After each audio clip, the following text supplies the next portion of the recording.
A very warm welcome to everyone. I hope you are fine. In last class, we discussed about the lesson Sources of Medieval India. The topic is monuments and coins. And the monuments and coins is the example for primary sources. Primary sources is also called as material sources. So what are the classification of sources? Primary sources, secondary sources. Primary sources is also called as material sources and secondary sources is also called as written sources. So last class we discussed about monuments and coins. So what is monuments? The monuments is commemorates of any person like temples, palaces, mosques, tomb, fort, etc. This is built in medieval period, different emperor, and coins also printed different period and different. This class we are going to see about religious literature, secular literature, books, biographies, autobiographies, travelers, travelogues, even Baduta. That's all we are going to discuss about this class. Next we are going to start about religious literature. So what is called religious? So you may know religious means Hindu, Muslim, Christian, Jainism, Buddhism, this all example for the religious. Literature. Literature means text. For example, for Hindu, Bhagavad Gita, for Muslim, Quran, for Christian, Bible, this is all example for the literature. So this is called religious literature. So we are going to see about religious literature. So devotional movement in South India and later in North resulted in the development of Bhakti or devotional literature. So devotional means Bhakti literature is also called as devotional literature. It is spread in South India and North India. So South India means in India, it's located the places in south side is called as South India. In India is located the places in north side is called as North India. And if you see the later Chola period was known as the period of devotional literature. So mostly in the Chola period, every people they all follow the Bhakti movement. And works such as Kamba Ramayanam, Sekila Periya Puranam, Nalayira Divya Prabandam, composed by 12 Alvas. It is composed by 12 Alvas. This is all you are learning in Tamil, Seyul. And compiled by Nadamuni. Which one? This Kamba Ramayanam, Secular, Periya Puranam, Nalayira Divya Prabandam, this all composed by 12 Alvas and compiled by Nadamuni. So what is different composed and compiled? Composed means if I am writing any song or whatever it is, if I am doing means it is composed. My song, if you are writing means it is called as compiled. So this Kamba Ramayanam, this all everything is composed by 12 Alvas, compiled by Nadamuni. Next, Devaram composed by Appar, Sambandar and Sundarar, and it is compiled by Nambiyandar Nambi. So once again, what is difference between composed and compiled? Composed means if I am writing any song or any other means composed, and same in my song if you are writing once again means is called as compiled. And Manikya Vasagar, Thiruvasagam, all were scripted during the Chola time. So only the Chola time is a devotional. So Jayadeva's Gita Govindam in 12th century was a follow-up of the Bhakti movement in South India. So South India means Tamil Nadu, Kerala, Karnataka. This is all example for South India. And 12th century means 1101 to 1200. This period is called as 12th century. Okay, do you understand? So religious literature means based on the religious, if you are writing any literature is called as religious literature. Next we are going to see about secular literature. So what is the difference between religious literature and secular literature? The religious literature is based on the religion, but secular literature is common for all the people. So secularism, this is all already I studied in civics. India is a multicultural country, but we should treat the religion equal. So secular literature means text. So Madhura Vijayam and Amugdha Malyada are poems composed by Ganga Devi and Krishna Deva Raya respectively. So both also composed Madhura Vijayam. And help us gain insight into the events and individuals associated with the Vijayanagara Empire. So this poem they speak about Vijayanagara Empire. And Chant Bhardiya's Prithviraj Raso, he portrays, he written the literature is about Rajput king's valor. Valor means brave. And we have no Indian accounts about what happened during the Turkish invasion of India. So Turkey is a Muslim country. So when they started the invasion to India, in that time no evidence for any about Turkeys. Fine, children. So what is difference between religious literature, secular literature? So religious literature is based on religion and secular literature is based on common. So if you are writing any emperor or any other person, so this is all example for secular.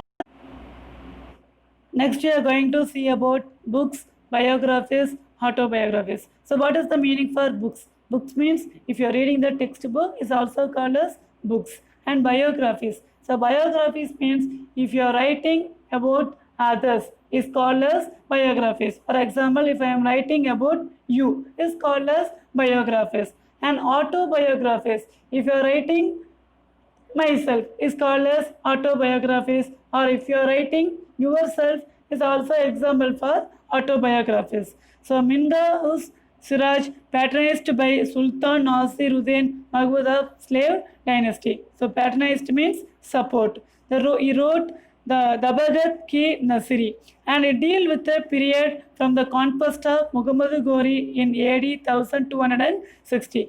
This text written the period is Muhammad Ghori period in 1260. So Muhammad Ghori he only printed the coins, goddess Lakshmi on the gold coins. So last class we discussed in the coins, we discussed about Muhammad Ghori. So he only printed the goddess Lakshmi on the gold coins. So goddess means female god and god means male god.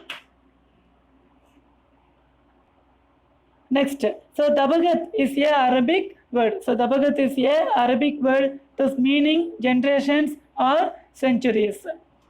So Dabagat means Arabic word, the meaning generations or centuries. So century means 100 year. It's called as centuries. So Dabagat means it is a Arabic word. So generations or centuries.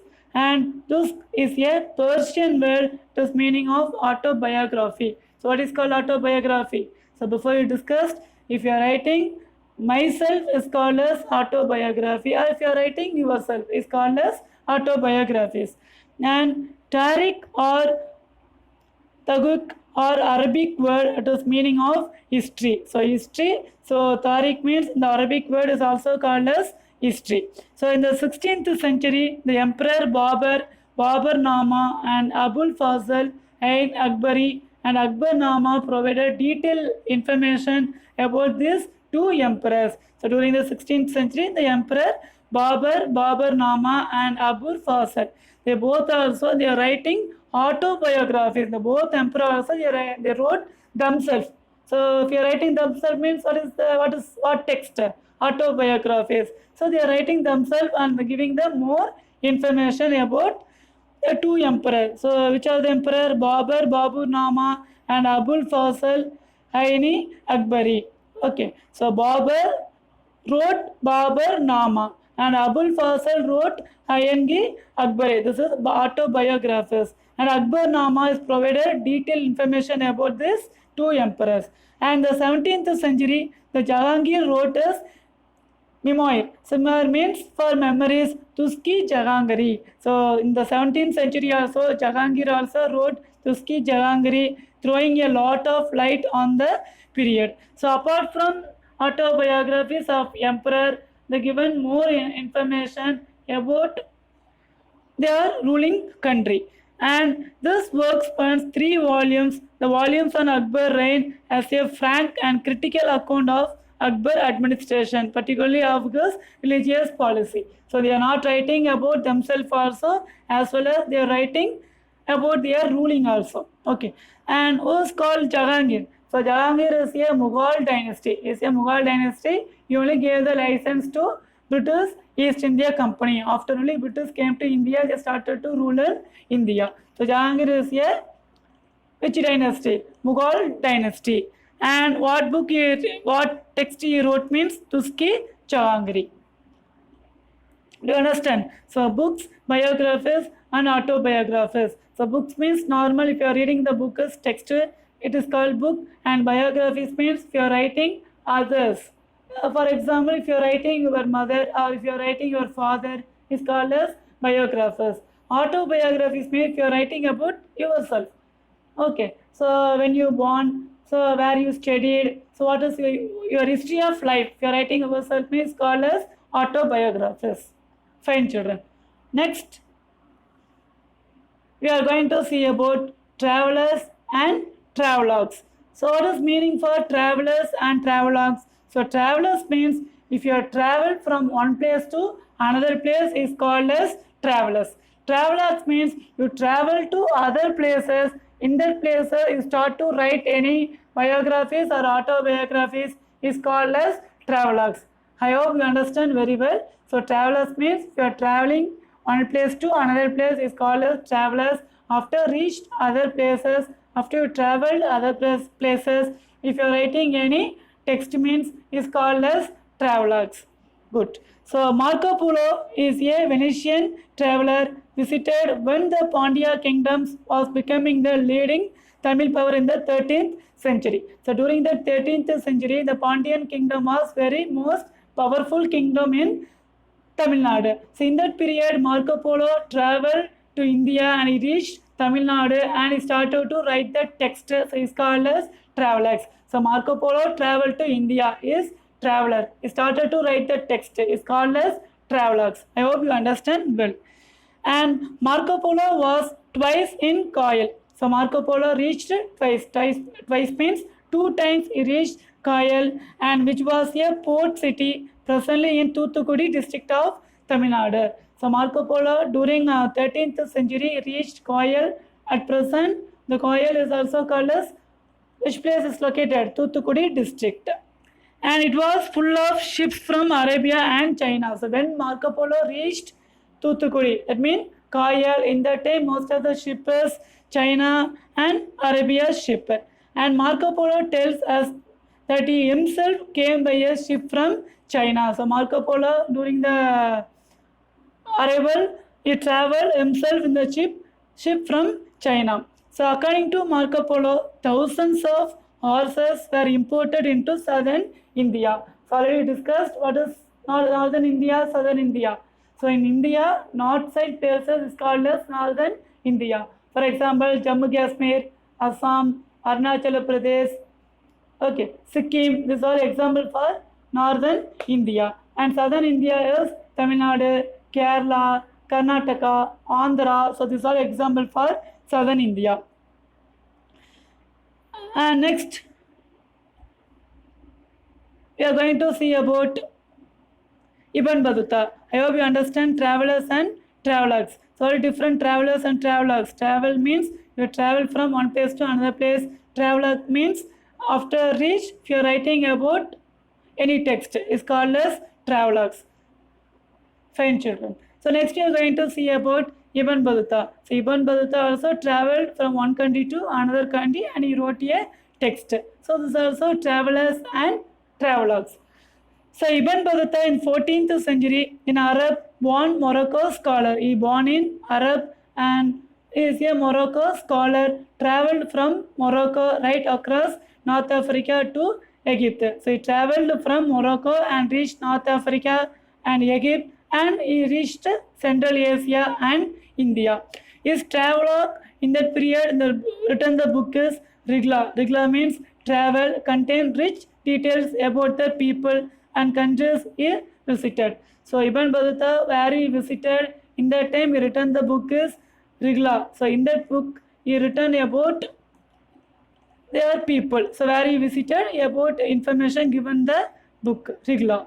So according to him, Egypt was rich then because of the whole of the Indian trade with the West passed through it. So Ibn Battuta during the travel time in that period, which is the rich country, means Egypt, because if you want to trade from one country to another country means India want to use the route through Egypt. So that if you are traveling to the Egypt means mostly they are getting more benefits. So in that period, Egypt is a rich country compared to India.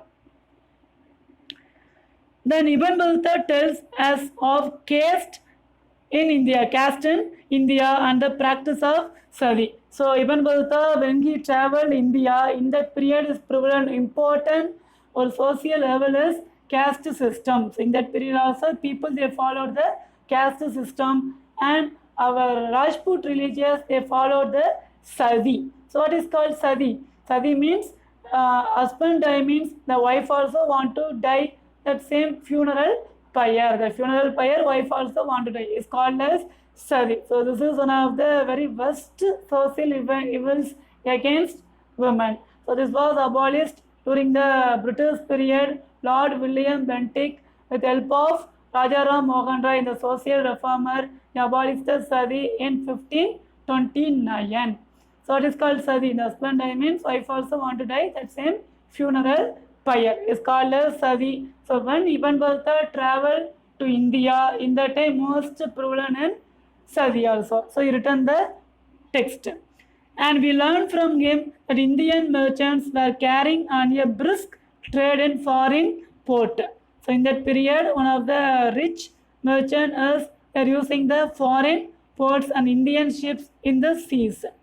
And it describes the city of Delhi. So Ibn Battuta describes the city of Delhi, a vast and magnificent city. It is one of the important city when Ibn Battuta traveled in India.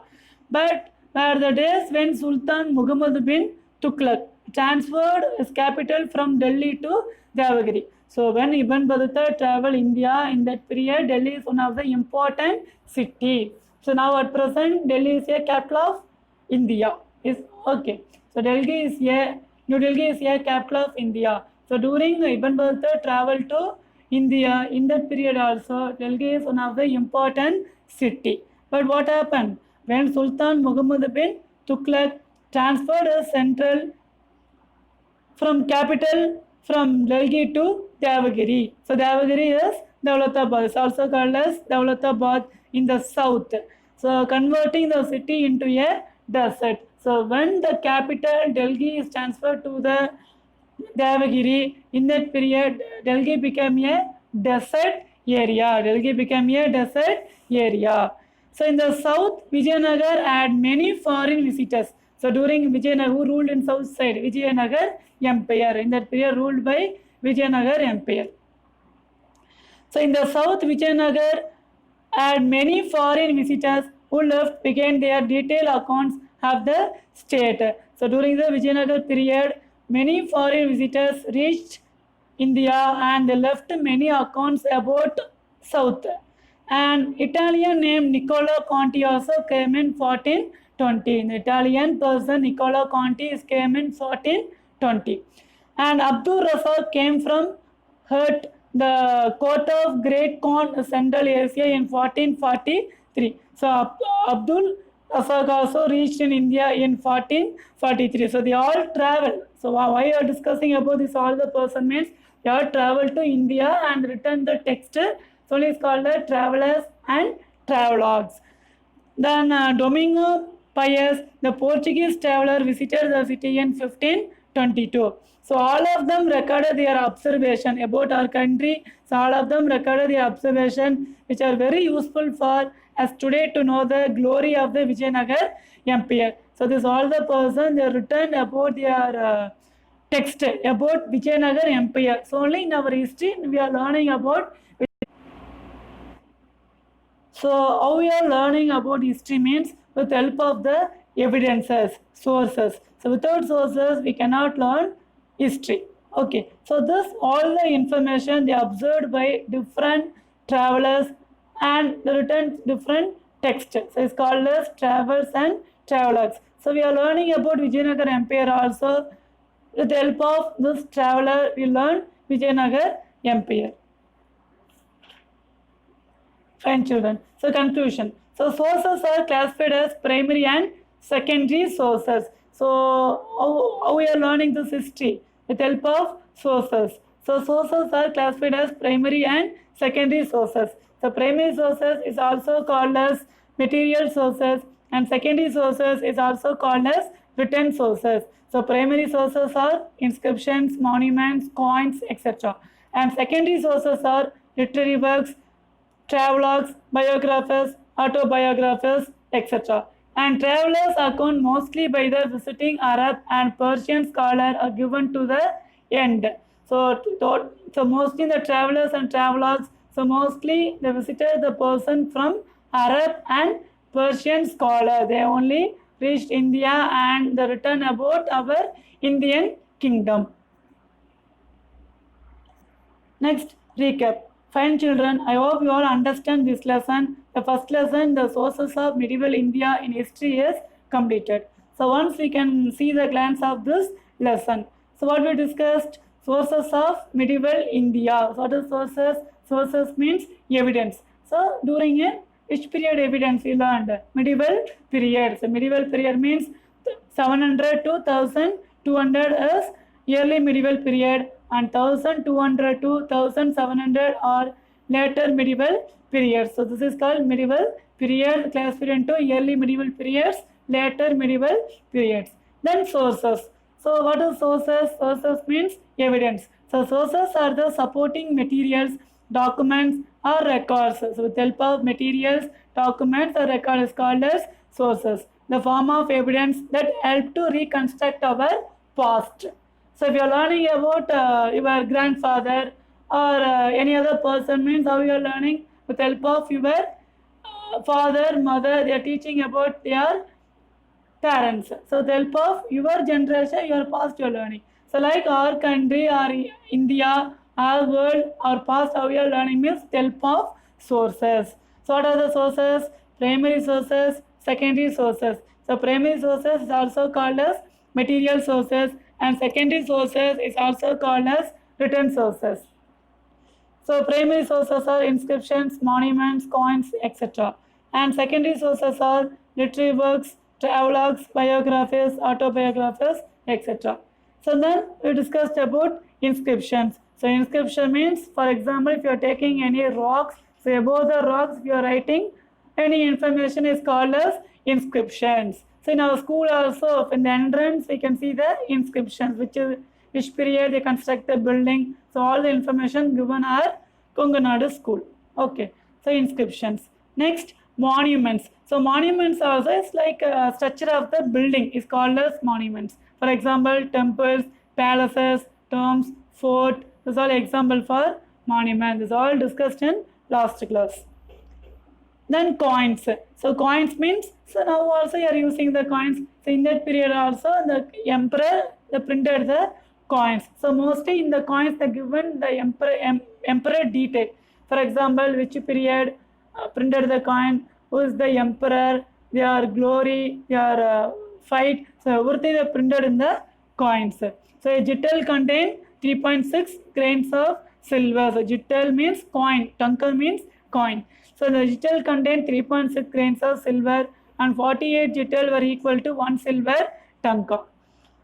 And religious literature. So this class, today class, we discuss about religious literature. So religious means, literature means text. Religious means based on religion, Hindu, Muslim, Christian or any religious. So religious literature means based on writing any religious text means is called as religious literature.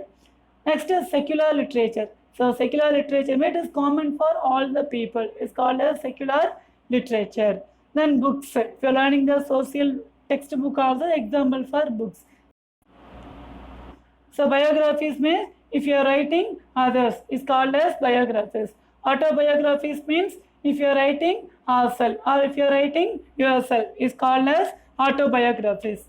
Next to travelers and travelogues. So travelers means travel from one place to another place is called as travelers. After traveled, if you are writing any literature is called as travelogues. I hope you all understand this lesson. So first lesson is completed. Next lesson, the next class, you are going to see about emergence of new kingdoms in North India. This is the second lesson. Next, answer the following. So discuss religious literature and secular literature. So religious literature, if you write, it is based on religious literature, and secular is it is common for all the people. And explain about travelers and travelogues. So travelers means if you have traveled from one place to another place. After travel, if you are writing in literature, is travelogues. So complete the question and submit to your class teacher. Fine, children. How much you are giving the importance of our past? At the same time, we should give importance of our day-to-day life. Okay, today we are going to see the current affairs is who is the governor of World Health Organization. The short form is WHO. So who is the governor of World Health Organization? In general, the Tedros Adhanom Ghebreyesus. So Tedros Adhanom Ghebreyesus is the governor of World Health Organization. And second question is, which country does the governor of World Health Organization belong? So which country does the governor of World Health Organization? So is the World Health Organization Tedros Adhanom Ghebreyesus. So Tedros Adhanom Ghebreyesus is the World Health Organization, governor of World Health Organization. He belongs to Ethiopian, is located in Africa continent. Fine, children. I hope you understand this session very well. So next class we are going to see the second lesson, emergence of new kingdoms in North India. So North India means, so north side located places is called as North India. For example, Arunachal Pradesh, Jammu and Kashmir, Assam, Sikkim, these are located in North India. So next class we are going to see the lesson emergence of new kingdom in North India. I hope the first lesson you know very well. If you have any doubt, please contact in my number. Thank you, children.